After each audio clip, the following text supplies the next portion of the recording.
young warrior who made his name in combat with a giant.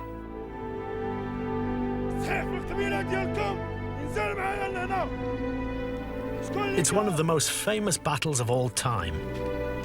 The young Israelite shepherd against Goliath, the champion of their sworn enemies, the Philistines. But how well does the biblical image match the historical reality?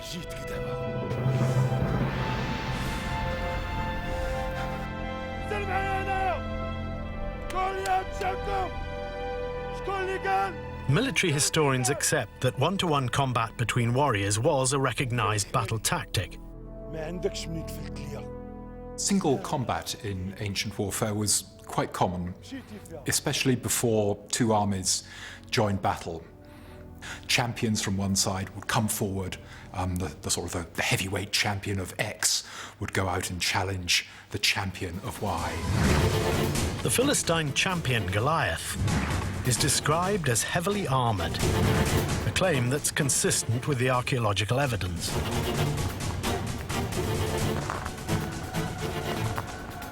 Ross Voss has spent the last 20 years excavating the Philistine city of Ashkelon in southern Palestine. In our excavations, we actually found some fragments of scale armor, which gives us a perfect example of what this kind of protective element was like. And the scales we have here, for example, can show you that they're individual plates of metal with little holes that can be sewed on and overlap one another, that would then be sewed onto a leather jerkin or jacket to provide extra protection. With all that armor, no wonder this confrontation has gone down in history as the ultimate mismatch. But now, there's evidence that David may not have been as vulnerable and inexperienced as the story suggests.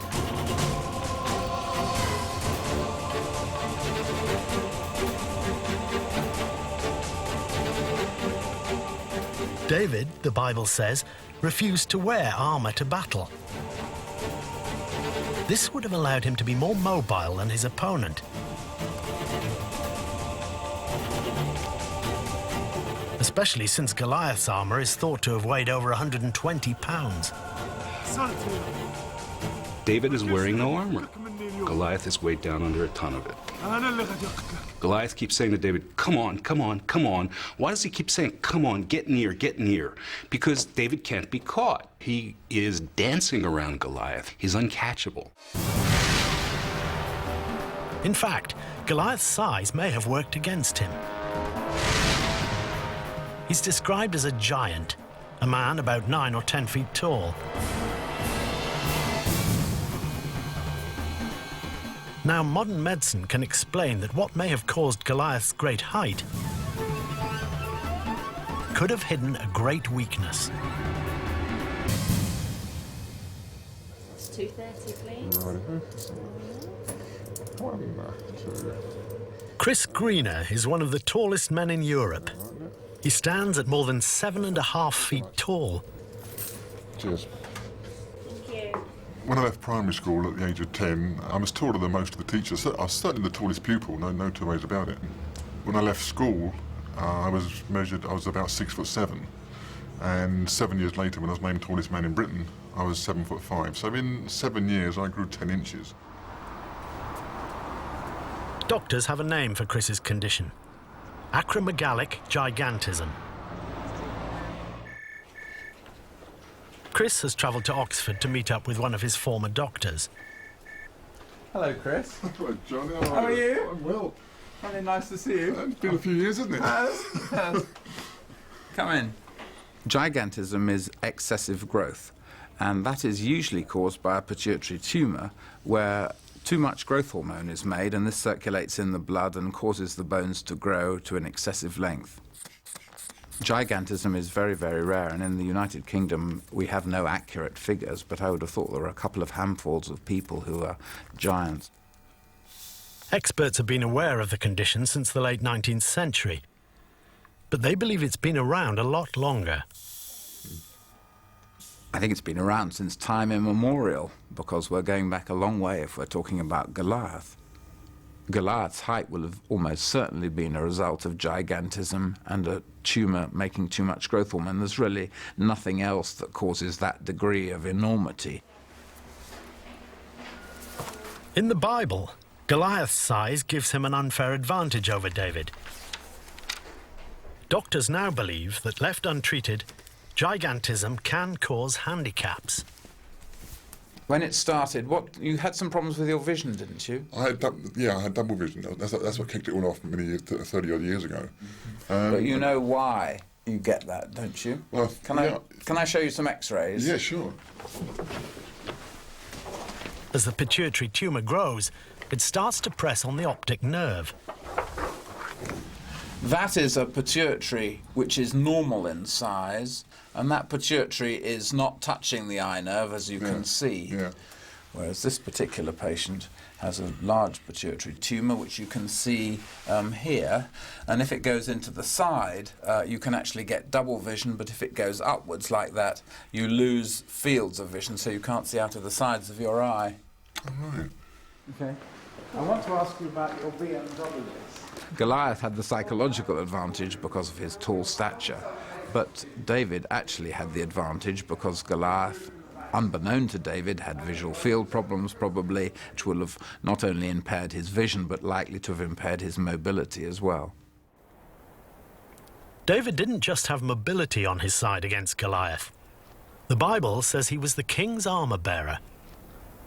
Being an armour-bearer to someone of importance, the king or the king's son, was a very, very privileged position. And it meant that that person had some considerable military capability. Not yet a fully fledged warrior, but an apprentice warrior.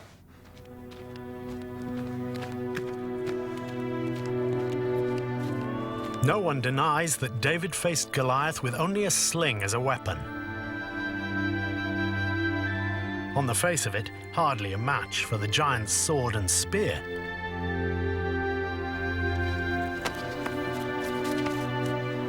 But sling stones found on battlefield sites across the Middle East show that slings could be extremely dangerous. We know from the biblical record that David just picked up a natural pebble from the valley floor in the area where he confronted Goliath. But from our own excavations, we've discovered many, many stones that were of flint that were made into spheroids and used exclusively to be weapons of slings. This is a flint, and you can see it's been chipped on all sides to produce the little spherical shape, and it has quite a weight. And thrown from a sling, it could have a lot of velocity and a lot of impact. In fact, slings were one of the most lethal weapons in antiquity.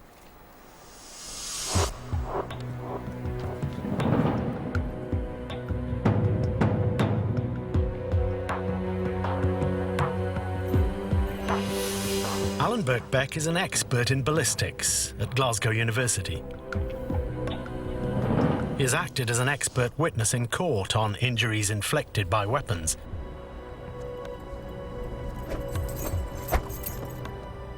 He and his colleague, Ron Thompson, have designed an experiment to test the speed and power of the sling. Using a high-speed camera, they can measure just how fast the sling stone travels. Well, we set it up using the small optical CCTV camera, which is connected to the digital motion recorder system. It allows us to record at high speed the images between the 2-metre upright posts and calculate the damage would be caused by the object arriving at the target.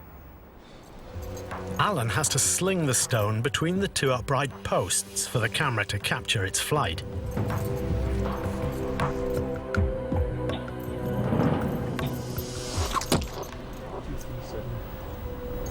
Okay, 1, 2, 3, 5, 6, 7, 8. The final calculations show just how deadly the sling can be. Ron found that the stone reached about 30 metres per second. That's nearly 80 miles an hour. Well, the results are quite surprising. Given its fairly heavy mass, it would have a kinetic energy, say an impact energy, that's on a par with a medieval longbow arrow or even a modern .22 bullet. Now, these are certainly killing devices. They would go through soft tissue, they would certainly crack bone, they would possibly penetrate bone, and if they hit the right spot, they would certainly be lethal. As David and Goliath met in battle, it was the shepherd boy, not the giant, who had the upper hand.